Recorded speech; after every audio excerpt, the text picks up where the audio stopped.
નમસ્કાર વિદ્યાર્થી મિત્રો, સ્વાગત છે તમારું યુટ્યુબ ચેનલની અંદર। ધોરણ 9ની અંદર હિન્દી વિષયના જે વિડીયોઝ આવતા હોય છે એવી જ રીતે આપણે અલગ અલગ પાઠ અને કાવ્યને લગતા જે કંઈ પ્રશ્ન જવાબ છે એમાં દરેક પ્રશ્ન જવાબમાં સ્વાધ્યાયના પ્રશ્ન જવાબ અને સાથે સાથે હેતુલક્ષી પ્રશ્ન જવાબ પણ જોતા જઈએ છીએ। એવી જ રીતે અહીંયા આપણે 22મો કાવ્ય આવે છે વીરો કા कैसा हो वसंत।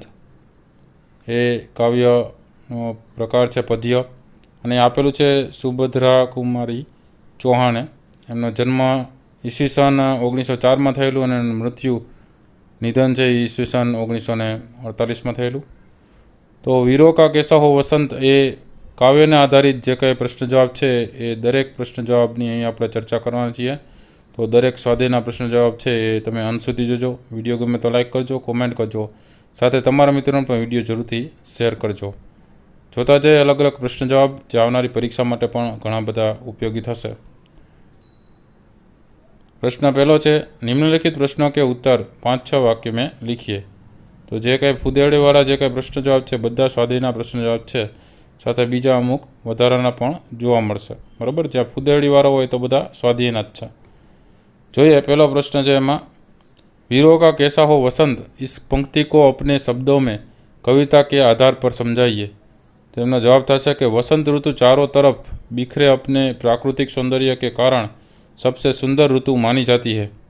सुंदर सुगंधित और रंग रंग के फूल, भौरों का गुंजन, रंग बिरंगी उड़ती तितलियाँ और सुहावनी हवा इस ऋतु की विशेषता यह है। परंतु यह वीरों का वसंत नहीं है। वीरों का वसंत वह है जिसमें स्वतंत्रता और स्वाभिमान के लिए संघर्ष होता है।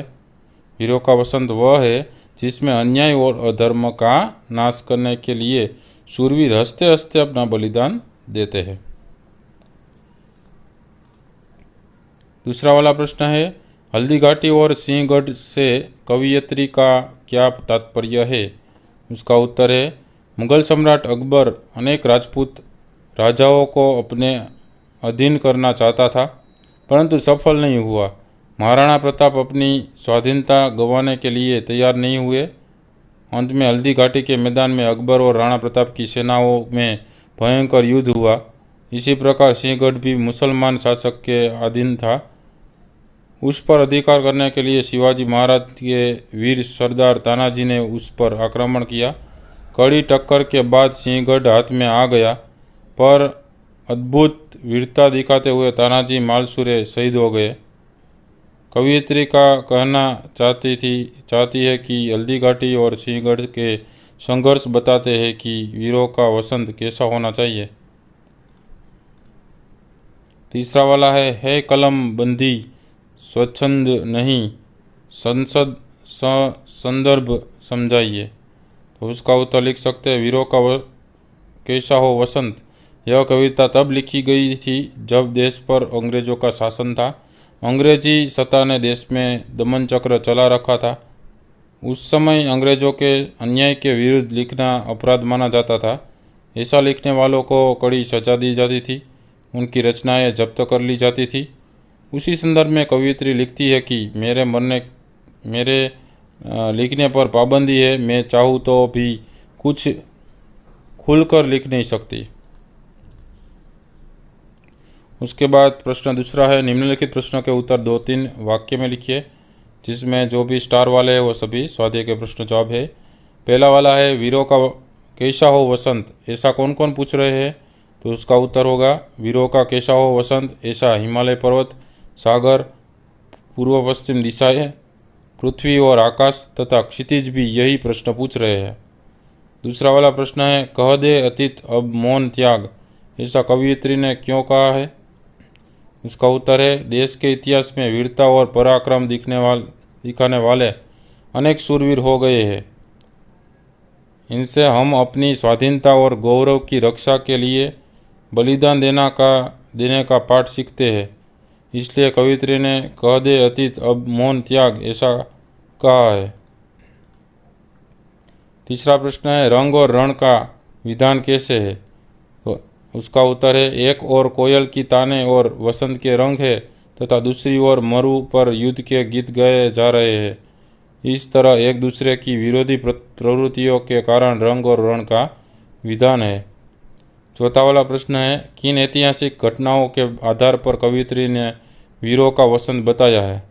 उसका उत्तर है हनुमान द्वारा लंका को जलाना, लंका दहन, कुरुक्षेत्र में महाभारत युद्ध, हल्दी घाटी में महाराणा प्रताप तथा सम्राट अकबर का युद्ध, तानाजी द्वारा सिंहगढ़ विजय। ये हमारे इतिहास की बहुत प्रेरक घटनाएं हैं। इन्हीं के आधार पर कवयित्री ने वीरों का वसंत कैसा हो यह बताया है। पांचवा है, कवयित्री किसे दुर्भाग्य मानती है? उसका उत्तर है आज भूषण और चंद जैसे वीर रस के निर्भय कवि नहीं है। लोगों में बिजली जैसा जोश और जोश भर देने वाले छंदों का भी अभाव है। कवयित्री इस स्थिति को देश का दुर्भाग्य मानती है। उसके बाद प्रश्न तीसरा आता है, निम्नलिखित प्रश्नों के उत्तर एक एक वाक्य में लिखिए। पहला है, वीरों का कैसा हो वसंत, कविता कवयित्री का नाम लिखिए। उसका उत्तर है वीरों का कैसा हो वसंत, कविता की कवयित्री का नाम सुभद्रा कुमारी चौहान है। दूसरा है, बार बार कौन गरजता है? तो उसका उत्तर है बार बार समुद्र गरजता है। तीसरा है, प्रकृति के तत्व क्या पूछ रहे हैं?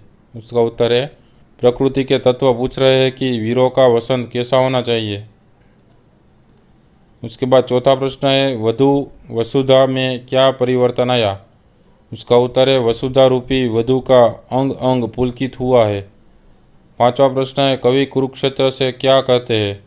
उसका उत्तर है कवि कुरुक्षेत्र से कहते हैं कि तुम जागकर देशवासियों को अपने अनंत अनुभवों के बारे में बताओ। छठा है, हल्दी घाटी और सिंहगढ़ किन की ज्वलंत स्मृतियों को जागृत करते हैं? उसका उत्तर है हल्दी घाटी और सिंहगढ़ महाराणा प्रताप और तानाजी मालसुरे की ज्वलंत स्मृतियों को जागृत करते हैं। सातवां प्रश्न है, कवि की कलम की क्या विवशता है? उसका उत्तर है कवि की कलम की यह विवशता है कि वीरों का वसंत कैसा हो यह कुछ खुलकर लिखने की उसे अनुमति नहीं है। तो विद्यार्थी मित्रों, आ था अलग अलग काव्यने लगता સ્વાધ્યાયના પ્રશ્ન જવાબો, જેમાંથી ઘણા બધા મોસ્ટ આઈએમપી પ્રશ્નો પણ છે। માં નાના મોટા દરેક પ્રશ્ન જવાબ સ્વાધ્યાયના છે એ પણ આવી જાય છે અને થોડાક વધારાના પ્રશ્ન જવાબ પણ આવી જાય છે। તો વિડીયો ગમે તો લાઇક કરજો, કોમેન્ટ કરજો અને સાથે તમારા મિત્રોને પણ વિડીયો જરૂરથી શેર કરજો।